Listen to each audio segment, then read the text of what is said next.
You're listening to Don't Tell Me to Relax, the award-winning, no-nonsense, always friendly, down-to-earth fertility podcast. I'm Hannah, a fertility acupuncturist and big believer that fertility care and education should be better. Each week, I sit down with a guest to share real stories, advice, and honest conversations to help you feel better informed. And for care and connection, we have our Don't Tell Me to Relax online fertility community and our clinics in London and across the UK. To find out more about getting involved and working with us, the details are in the show notes. Don't Tell Me to Relax is proudly sponsored by the lovely people at Acupips. Acupips is the original ear seed company founded by acupuncturist Zoe Young. Ear seeds are tiny seeds or metal beads attached to an adhesive and placed on pressure points in the ear. They're brilliant for calming the mind, easing anxiety, and restoring balance. We use them in our clinics all the time. Head to acupips.com to find out more and use the code RELAX for 20% off.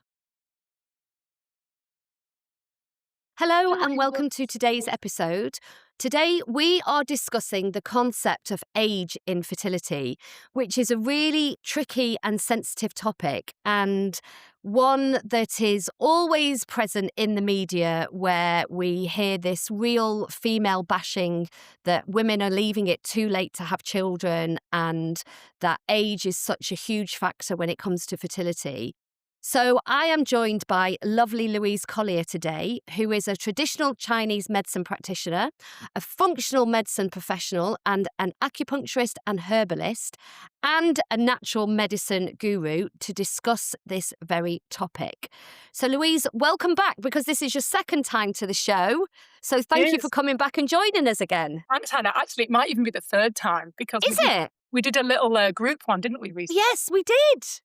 Well, third time lucky. It's a hat trick. I love being here. And you have so many different parts to the medicine that you offer. Can you tell us a little bit about the different parts of what you do? Yeah. I mean, I would say my main role is what it has always been for these last 13 years, and that is in my clinic working as an acupuncturist. So that is often the bulk of what I'm doing. But from acupuncture, I went on to train in herbs as well. So now, and the pandemic really showed me the power of herbs, because none of us were able to do acupuncture. And the only tool I was able to use with people was herbs. So I started using a lot more herbs with patients remotely. And I saw, oh, wow, these can make a huge difference, even without the acupuncture involved as well. And I kind of then went on to do more training with some functional medicine, like the microbiome work that we do as well. So I started to gather all of these little tools of how to work with women. And what I found in my clinic was I seemed to attract a lot of endometriosis patients. So it's like I started working under an umbrella of endo a lot of the time. And I realized I had all these little tools, as well as the acupuncture, to try and make a difference to a woman living with endo and trying to get pregnant with endo. So, I work with a lot of fertility, but I love it when I'm managing endo for someone naturally who doesn't want to be on hormones or all the painkillers. So, I guess there's a number of hats, often under the main big hat of endometriosis. So today we're going to be talking about age, which is such a tricky, controversial, much disputed topic in many, many different fields. And I know that we both will have had people in clinic who have been told your chances of conceiving are very low because of your age. But we're going to kind of unpick that and talk a little bit about chronological age and physiological or biological age when it comes to fertility. And I know this is a topic close to your heart. So can you just explain a little bit more about what we mean by that sentence?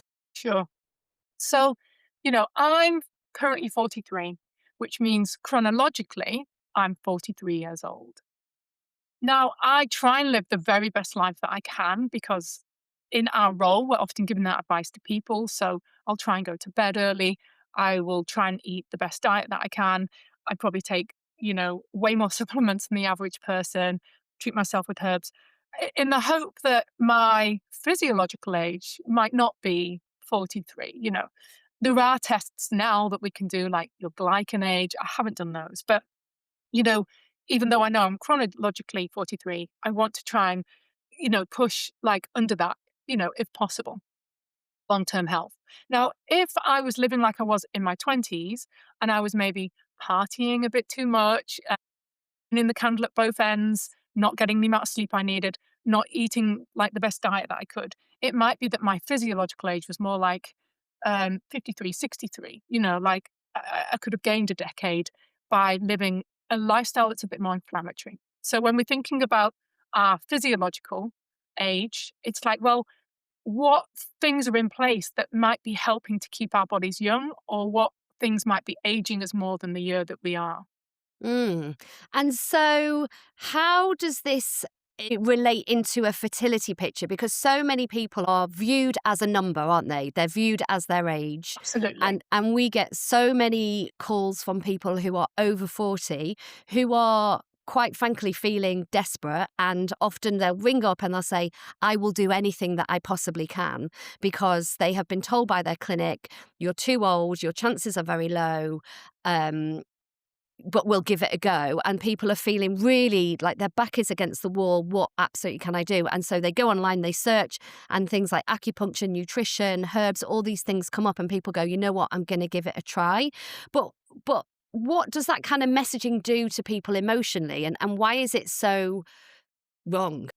So, I mean, you've probably had 32-year-olds in your clinic freaking out about their age because they think that they're a few years close to 35. The 35-year-olds are already terrified because there's this so-called cliff that they've fallen off. It's, I always say to my patients, your ovaries have got no idea that you woke up that morning, turned 35. The 40-year-olds, bless them, because the message was their ovaries almost died 5 years ago.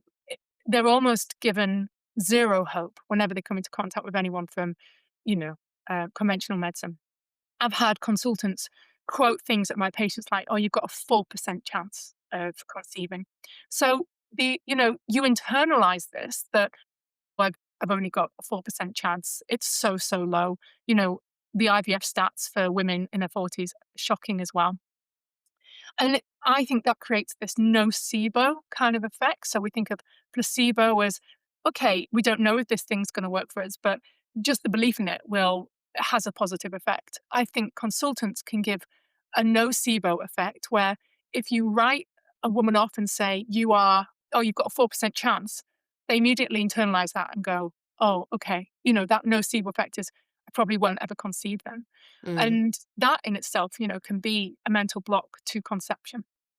But there is just so much that influences, the ovary itself and, the age of the ovary, the mitochondrial health of the ovary.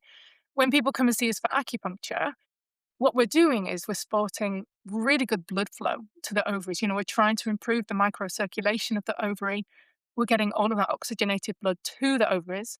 And we've seen, I'm sure you have as well. We've seen patients' AMH levels sometimes increase because the circulation is just that more optimal that the follicles, that follicular genesis is just much improved. So we've seen AMH levels go up. We've seen the health of the ovary improve. One of my mentors, Dr. Leah Hechtman, she puts it beautifully. She says, we're trying to push the ovary back up the hill to get some more life out of it. And so we Mm. implement all of these things like acupuncture that promotes good blood flow to the ovaries, herbs that get into the blood, and it's like shaking things up, again, improving everything about the microcirculation, nourishing them. When we take supplements that are considered to be anti-aging, and ubiquinol is a classic one, it supports that mitochondrial health of the ovary. When we're on a diet full of nutrients that can, give the eggs what they need, we've seen that ovarian health can improve. There's things we can do, like if someone has cysts, or if there's things that can, reduce that potential of the ovary. Sometimes if we can reduce those cysts down with various methods that we use, that can obviously help as well with follicular genesis. I guess that there is no one size fits all in this. So I guess this is where the um, uniqueness of working with somebody holistically comes into it, because we are all so different, aren't we? And what might be a right program for one person might not be a right program for another person. So it's just what you were saying then really triggered that thought in my brain of getting that individualized care and support to work out what's going to be best for you to help in your particular circumstance. Yeah, because we might have a woman at 40 who's got really low AMH. We might have a woman at 40 who's got really high AMH. And the one with high AMH might have an endocrine condition like PCOS, which is complicating the issue for, pregnancy. But ovarian reserve is plentiful. The woman with low AMH might not have any endocrine things going on and just has, a low number of eggs, but the quality of them can still be really good. If you help the PCOS woman with all of those inflammatory aspects of PCOS, reduce it down, she's then got a better chance of conceiving as well. And, women going through IVF in their 40s, it's about getting the protocol right. I've just had a woman who's had twins, so she's 40 or 41 now. um, Her first round of IVF was abysmal because they didn't get the protocol right. They went far too cautious. She barely produced any eggs. They agreed to do another round, and we got all these blastocysts. She's just had twins. So it's just so multifactorial. It's not just about your reserve or your quality. And with IVF, it's about they have to get it right for you. So, the thing that I see quite a lot, and the dilemma that I think lots of patients are under, especially when they're facing IVF, is this idea of I, you prepare for 3 months before you go into IVF versus your fertility is falling off a cliff. You haven't got 3 months to prepare. You need to go straight away. How do you help people navigate that dilemma of whether to do the preparation or just plunge straight in, especially when you're like, in your 40s and you're being told everywhere that time is running out? Yeah, it's so tough, isn't it? And I think Yeah. sometimes our role is simply to be there for the person with the decision that they end up making and supporting them wherever they're at in that journey. I often say, look, although 3 months feels huge in the world of when you're trying to get pregnant, each month feels like it lasts a year when you're trying to get pregnant. But ultimately, 3 months, it's not going to make a huge, huge difference between the start and the end of those 3 months. If you were to do a lot of the work, it's false economy sometimes to rush in too soon when we could really tidy things up and make for a much better round of IVF, maybe just 3 months down the line. Mm. So, other than age, what are the other factors that we should be looking at to make a decision about somebody's fertility or their fertility health? Other factors are, let's look at their lifestyle. So, I'm going to give the example of one of my girls who she was a nurse. Well, she is a nurse. And, when she came to me, her lifestyle was the nurse's station, snacking on all the sugar to keep going, not necessarily taking herself off to bed at a good time. She was eating an inflammatory diet for most of the day. She just didn't really have things nailed. And over, like, the time that we were working together, she overhauled everything, She stopped going to the nurse's station to snack. She was the type who would take all her food in, and everyone would be like, "What are you eating today, Sarah?" She took all of these really good quality supplements, and we did regular acupuncture, so that by the time we got to she was going through IVF because it was male factor, right? So this is another thing you always have to pay mind. It might not be the age of the woman. It Mm. might be what's going on with her partner. So she had to go through IVF. But interestingly, she had these eggs that had been frozen when she was 36. She was 43 or 44 when she went through IVF again to collect more eggs. And with both of those eggs from the 36-year-old body and the 44-year-old body, um, they fertilized them. But the eggs from when she was 36, which was when she was living her old lifestyle, just perished. They Mm. were just not viable. Whereas the daughter that she has now is from an egg of when she was, like, 44. Wow. So, it was such a change in everything she was doing that I think just led to much better quality eggs.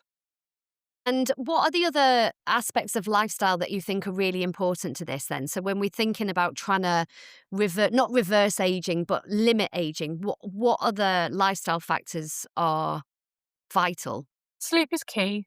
We're Yeah. always going on about sleep, rest, and reducing stress where we can. Now, we treat a lot of people who are teachers, people who are shift workers, people working in the NHS, and there's not a lot sometimes we can do about the job. The job is the job, but it's about the mindset of when we're in the job. And I'm often saying to women, "You're giving 150%. Let's rein it right in. Like, just give 80%. Don't worry, it will be ample what you're doing at 80%, but you have to hold something back for you." So, because cortisol makes everything go wonky in the body, and that can hamper or ruin egg quality a little bit. So we want them to get in control as much as they can of the stress levels and focus on their sleep. We want them to get really good quality food. Um, and then obviously, if they can include things like reflexology, acupuncture, herbal medicine, it's obviously a bonus, but get those foundations right first. And what about when it comes to supplements? Because we, again, often have people coming in having read starts with the egg or various things online and on all kinds of different supplements. What do you think the approach should be to really get the benefit from supplements, and how do you navigate choosing supplements in such a complicated market? Because it's a massive market, isn't it? And it's It so confusing. it is a massive market, and I often think it's worth your weight in gold to work with someone like our nutritionist Kirsty in our group, because just doing maybe one consultation where you can discuss what supplements would be good for me. I think one of the issues we've got with it starts with the egg is things like L-arginine are recommended. But I think sometimes that supplement can, if you've got anything viral going on in your body, I think it could be a problem. It's like someone who can maybe just do a bit of a health assessment with you and say, okay, I think this is what you need. Because we jump straight to the egg quality supplements, don't we? We jump straight to ubiquinol. We jump straight to all of the things that are in that list. But is your vitamin D correct? Have we got your folate status, sufficient? Have we got the things that are absolutely crucial to it's like the foundations, of the nutrients? Once you've got that, then you do start to add in like a really good ubiquinol product. It would be easy to say, "Oh yeah, everyone just take ubiquinol and just take spermidine," but we need to get the foundations right as well. Mm. And how do you think, so if you were, say, let's say you're 40 and you're trying to assess where you're at from a health perspective, what would be the markers that you would be looking at that would make you think, hang on a minute, my biological age is kind of creeping up older than the age of 40 than where I actually am, than my chronological age? What would be the markers that you'd be looking out for? That is a tricky question because I think um there are some people who you almost would have no idea that Mm. internally there's a load of inflammation there. Um, and they're the type of people who don't notice that they've necessarily got like a sluggish liver or that there's that they're inflamed inside. And we can obviously go and have a blood test to look at our CRP levels, see if there's any like systemic inflammation. Sometimes a clue might be, someone's thyroid, is that having to work too hard? I think we can look at someone's immune system. Are they kind of are they prone to sickness more than they feel like they should? Is there any things like with their skin giving them any clue? Are they prone to rashes? I had this year of suddenly getting cold sores every month. I was getting this like viral rash. And I felt like I was getting some rosacea. I'm like, what is going on here? I had nothing in the way of any gut distress. So I was like, why is my immune system struggling? And I actually did this really good food sensitivity test that I do with some of my patients when I suspect there's something immune going on. And it showed me that I was reacting massively to coffee, eggs, Mm. Oh, what a and shame. dairy. Oh, my favorite dessert is tiramisu. So every single one of these was like in the red. Like it was a no. And because there was no gut distress, I didn't know that those foods were inflaming me. So, sometimes doing something like that gives you a bit of a clue if you're inflamed. But so there are clues sometimes, in your immune system, in your skin, if you're not getting anything in the way of like gut issues as well. Mm. And what about for men as well? Because obviously we're thinking about age and women here, aren't we? And whenever fertility conversations happen around age, the focus is always on the female and never on the men. But I think that research and science is now showing us that there is more of an impact on male fertility as they age. So would you say that all of this applies to the men as well? Definitely. I mean, I do often, when my patients say, "Oh, we've got the results back of my partner and it's this," I'm like, "Okay, we know we've got an issue here. I need you to put him on an antioxidant like rich diet, make sure he's getting all his vegetables, and tell him to stop having his hot baths if he likes those. Maybe ask him to reduce down the cycling or the work in the gym with his tight boxes." I often ask my girls to get their husband to do like what I call a 5 minute like cold blast on the balls, in the shower. Hydration, for some reason, men can be pretty rubbish, at just getting really optimal water levels as well. So we're thinking, how can we improve the environment of the sperm growing in the testicles as well? They almost need that support just as much for that the woman's ovaries need. Yeah. And so if someone's listening to this and they've been told age is against you, that your chances of success are very small. Your only option is to go to donor, because that's one that we hear a lot, isn't it? That clinics often say to people, looking at your statistics, your greatest chances to go with a donor. What advice or information would you say to those people who maybe fit into that category or who are really worried about their age and its impact on their fertility? I mean, when it comes to donor, I always think, and I've had quite a number of women go through donor, and it's a wonderful thing that we've got access to now. But I always think before we get to donor, let's make sure we've turned over all the stones. I've got a girl who's seeing me at the moment who's had 7 rounds of IVF. She's just started with me, and she says, "Okay, so the clinic has said it's donor next, so we're probably gonna go down that route." And I'm like, "We are gonna press pause, and we are gonna look into your microbiome because I need to make sure that we haven't got an implantation issue. I Mm. want us to explore if there's anything going on with your partner, because there's no point jumping to donor egg if there's something hidden going on with the male." And so that, if his sperm isn't always viable for fertilizing your eggs, which were ample in her case, they won't be good enough for donor eggs either. So clinics are all up for pushing women and couples, I think, down a donor route when they haven't done all the investigations that they could be doing to fully explore the potential of their own eggs. I Mm. get that it is sometimes an option we have to go down, but sometimes there are stones that haven't been turned over. That's my problem. That it's not just about the age, it's about what are all the factors influencing the growth of those eggs, the fertilization of those eggs, and the development of the embryos. I guess following on from that, there must be a point where because the thing is that age is a factor. I know we're talking about age isn't always the biggest factor, but the reality is that the age is a massive factor when it comes to fertility. But I guess what we're saying is, and forgive me if I'm wrong here, is around this idea of looking at it in a different way as opposed to just taking age. Like, you've been told that you are 44 and therefore you become your chances are 4% or 3%, whatever it is, that you take a step back and you look at the whole of your health before you sort of take that on board as your diagnosis, for example, because it's such a statistic that is blanketly given to people as opposed to looking into the nitty gritty of it.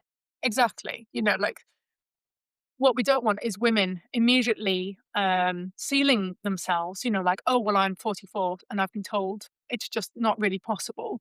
I want them to go, "Okay, I recognize that I'm 44 or 40, whatever age, and that the medical community think that there's this percentage of opportunity at conceiving. But if it is 4%, how can I double the chances to make it 8%? Mm. What are the factors I could be doing that nudge it out just ever so slightly that the odds improve?" Like one of my girls who was given the 4% diagnosis, within a few months with me, she was pregnant. And it wasn't about the fact that, oh, her BMI was a bit elevated and she's living in an older body. She had headaches a lot of the time. Her blood sugar wasn't that stable. We just did some simple Chinese medicine work, and a few months later, she was pregnant. So it wasn't anything about age, it was about the other factors there. Yeah. And I guess it's the same, isn't it? Exactly like when I had Nicola on talking about BMI. You see, people walk in and they see a BMI diagnosis, and everything is then BMI, and everything about your fertility journey is then related to your BMI, as opposed to digging a bit deeper and looking a bit more broader into what is actually happening. Yeah, I mean, I've got the best example of this BMI situation, and that was a couple. I was working with a woman. She was 39. She had PCOS. Her BMI was elevated, and she wasn't given the option for IVF, because her BMI was too high. Mm, She went, her and her partner went private and had a disastrous round of IVF, and the embryos had stopped growing on day 3. So I said to her, "This is interesting. I think it could be your partner." And I said, "Could he have anything like a varicocele, for example?" She said, "Yes, he does." So they went to see a urologist in Newcastle, and this urologist essentially said, not quite as crude as this, but said, "Look, it's not this varicocele that's stopping you from conceiving. It, it's your old fat girlfriend," is pretty much what he said. oh my God. So obviously they didn't take that as the line that was drawn, thank goodness. They Yeah. went down to see Jonathan Ramsey, and her partner worked with a nutritionist. And, it was obviously a DNA frag thing, and they did loads of work on him. He was younger than her, so he was like, maybe 33. So there was this assumption it couldn't possibly be him. They then had another round of IVF after they'd done loads of work on him, and I did a bit of work with her, supported her thyroid, and there was things that I did microbiome-wise as well. When they had the next round of IVF, they got something like 6 blastocysts, and she has 2 babies now, and Wow. this was from a body that was another year older than the Mm, she was 40, not mm, 39, and it wasn't about her BMI at all, or mm. her age, or her egg quality. It was the sperm. Yeah, it must be so empowering to go, to find out that you can make such huge amounts of changes and really revolutionize your fertility picture in that way. Yeah, like to see these cases, I think, which it's why when a woman comes to me and she's in her early 40s, I think, okay, yes, I know you're this age, but there is always the potential. And I think infertility consultants are guilty of what a lot of people in medicine are guilty of, in which whatever your demographic is, you assume that applies to the whole of the population, right? Who work in fertility think, oh, everyone struggles to get pregnant, and not everyone does struggle to get pregnant. Yeah. People who work on like pediatric cardiac wards assume that all babies are going to be born with a heart condition. But the women who are working, or the nurses who are working in like maternity wards, are seeing women having babies in their 40s all the time. One of Mm, my best friends in Toronto, when she went in to have her baby at 44, the nurses were like, "Are you going to have another?" And she was like, "Oh, I'm 44." And they were like, "Well, but don't let that stop you. We've got women all the time having babies at 45 and 46." So it's like you get walked by what you're seeing on a regular basis. mm. Yeah. Yeah. Yes, it's really, really interesting to think about, and it's so good to hear. Yeah, it's great. Anything else that you'd like to say, or any other words of wisdom for people who are thinking, like, where do I go? Like, what do I do? How do I go about investigating this? I mean, it's even investigating it is there's a question mark, isn't there? Yeah. Because you can't assess for egg quality. But what we can investigate are things like I said, our nutrient status, our thyroid health. It can be good to work with someone who, either a fertility nutritionist, going and seeing somebody who might be a Chinese medicine practitioner, or someone who, in our affiliate, we know of consultants who do work with women in a very different way to maybe your standard NHS approach. So I think sometimes it's good to reach out to work with someone who might have links to more people. Even on your podcast, there's so much information about um, all the other things that we need to consider. So I think don't get stuck in your I'm this age and therefore I'm this statistic. Keep reaching out the box and thinking, what else could I be working on here? Yeah. And in fact, somewhere which I will find and link on this podcast, we have got a bit of a checklist. It's not complete, but it's a good checklist of all the things to think about when it comes to your fertility. And it's not just obviously about your menstrual cycle or your reproductive health. It's like all the other areas that are important to take a 360 assessment on. When you put it all together, can really, mean that you feel like you're doing the best that you possibly can. Exactly. And give you more options of Yeah. just sitting, feeling powerless about your age. Yeah. Lovely. Well, Louise, thank you ever so much for today. As always, it's a pleasure to talk to you. Thanks for having me, Hannah. I'll see you again soon. Yep. See you soon. We hope you have found this helpful. If you'd like more on fertility education, please see our Teaching to Conceive free course linked at the end of the show. You'll also find the link to join our community. For more personalised fertility support, you can work with us one-to-one in clinic and online. You can book a discovery call to find out more.